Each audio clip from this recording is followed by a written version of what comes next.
I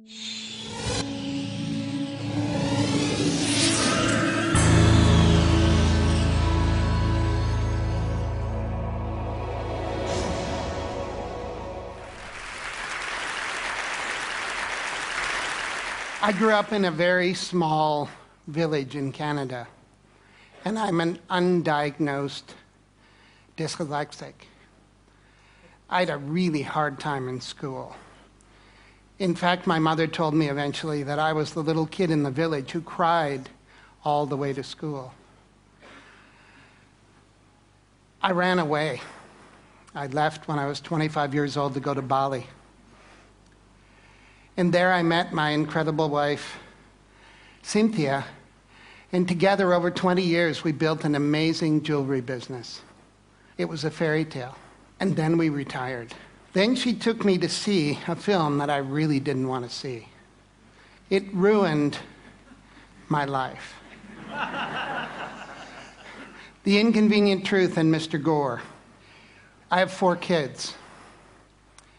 And even if part of what he says is true, they're not going to have the life that I had. And I decided at that moment that I would spend the rest of my life doing whatever I could to improve their possibilities. So here's the world, and here we are in Bali. It's a tiny little island, 60 miles by 90 miles. It has an intact Hindu culture. Cynthia and I were there. We had had a wonderful life there, and we decided to do something unusual. We decided to give back locally. And here it is. It's called the Green School. I know it doesn't look like a school, but it is something we decided to do, and it is extremely, extremely green. The classrooms have no walls. The teacher is writing on a bamboo blackboard. The desks are not square. At Green School, the children are smiling. An unusual thing for school, especially for me. And we practice holism. And for me, it's just the idea that if this little girl graduates as a whole person, chances are she'll demand a whole world to live on. Our children spend 181 days going to school in a box. The people that built my school also built the prison and the insane asylum out of the same materials. So if this gentleman had have had a holistic education, would he be sitting there? Would he have had more possibilities in his life? The classrooms have natural light. They're beautiful. They're bamboo. The breeze passes through them. And when the natural breeze isn't enough, the kids deploy bubbles, but not the kind of bubbles you know. These bubbles are made from natural cotton and rubber from the rubber tree. So we basically turned the box into a bubble. And these kids know that painless climate control may not be part of their future. We pay the bill at the end of the month, but the people that are really going to pay the bill are our grandchildren. We have to teach the kids that the world is not indestructible. These kids did a little graffiti on their desks, and then they signed up for 2 extra courses. The first one was called sanding, and the second one was called re-waxing. But since that happened, they own those desks. They know they can control their world. We're on the grid, we're not proud of it. But an amazing alternative energy company in Paris is taking us off the grid with solar. And this thing is the second vortex to be built in the world. In a 2.5 meter drop on our river, when the turbine drops in, it will produce 8,000 watts of electricity day and night. And you know what these are. There's nowhere to flush.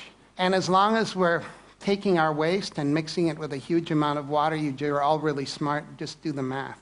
How many people times how much water? There isn't enough water. These are compost toilets. And nobody at the school wanted to know about them, especially the principal. And they work. People use them. People are okay.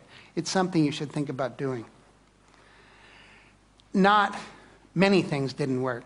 The beautiful canvas and rubber skylights got eaten by the sun in 6 months. We had to replace them with recyclable plastic.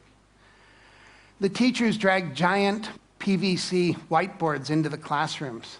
So we had some good ideas. We took old automobile windshields, put paper behind them, and created the first alternative to the whiteboard.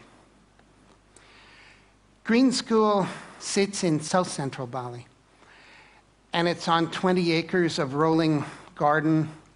There's an amazing river traveling through it, and you can see there how we managed to get across the river. I met a father the other day. He looked a little crazed. I said, "Welcome to Green School." He said, "I've been on an airplane for 24 hours. I asked him, why? He said, "I had a dream once about a green school. And I saw a picture of this green school. I got on an airplane. In August, I'm bringing my sons." This was a great thing. But more than that, people are building green houses around Green School so their kids can walk to school on the paths. And people are bringing their green industries, hopefully their green restaurants, to the Green School. It's becoming a community. It's becoming a green model. We had to look at everything. No petrochemicals in the pavement. No pavement. These are volcanic stones laid by hand. There are no sidewalks. The sidewalks are gravel. They flood when it rains, but they're green. This is the school buffalo. He's planning to eat that fence for dinner. All the fences at Green School are green. And when the kindergarten kids recently moved their gate, they found out the fence was made out of tapioca. They took the tapioca roots up to the kitchen, sliced them thinly, and made delicious chips. Landscaping. We managed to keep the garden that was there running right up to the edge of each of the classrooms. We dropped them gently in. We made space for these guys, who are Bali's last black pigs. And the school cow is trying to figure out how to replace the lawnmower on the playing field. These young ladies are living in a rice culture, but they know something that few people know in a rice culture. They know how to plant organic rice. They know how to look after it. They know how to harvest, and they know how to cook it. They're part of the rice cycle, and these skills will be valuable for them in their future. This young man is picking organic vegetables. We feed 400 people lunch every day. And it's not a normal lunch. There's no gas. Local Balinese women cook the food on sawdust burners using secrets that only their grandmothers know. The food is incredible. Green School is a place of pioneers, local and global. And it's a kind of microcosm of a globalized world. The kids are from 25 countries. When I see them together, I know that they're working out how to live in the future. Green School is going into its 3rd year with 160 children. It's a school where you do learn reading, one of my favorites, writing, I was bad at it, arithmetic, but you also learn other things. You learn bamboo building. You practice ancient Balinese arts. This is called mud wrestling in the rice fields. The kids love it. The mothers aren't quite convinced. We've done a lot of outrageous things in our lives, and we said, okay, local, what does local mean? Local means that 20% of the population of the school has to be Balinese. And this was a really big commitment, and we were right. And people are coming forward from all over the world to support the Balinese Scholarship Fund, because these kids will be Bali's next green leaders. The teachers are as diverse as the student body, and the amazing thing is that volunteers are popping up. A man came from Java with a new kind of organic agriculture. A woman came from Africa with music. And together, these volunteers and the teachers are deeply committed to creating a new generation of global green leaders. The green school effect, we don't know what it is. We need someone to come and study it.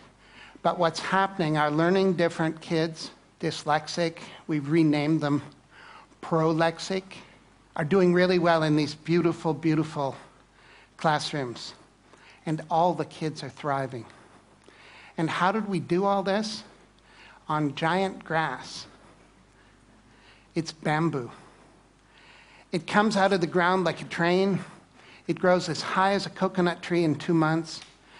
And 3 years later, it can be harvested to build buildings like this. It's as strong and dense as teak, and it will hold up any roof. When the architects came, they brought us these things. And you've probably seen things like this. The yellow box was called the administration complex.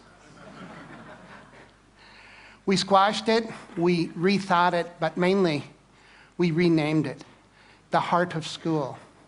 And that changed everything forever. It's a double helix. It has administrators in it and many, many other things. And the problem of building it, when the Balinese workers saw long reams of plans, they looked at them and said, what's this? So we built big models. We had them engineered by the engineers. And Balinese carpenters like this measured them with their bamboo rulers, selected the bamboo and built the buildings using age-old techniques, mostly by hand. It was chaos.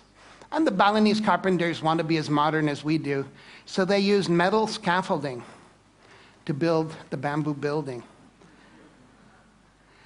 And when the scaffolding came down, we realized that we had a cathedral to green, and a cathedral to green education. The heart of school has 7 kilometers of bamboo in it. From the time the foundations were finished, in 3 months, it had roofs and floors.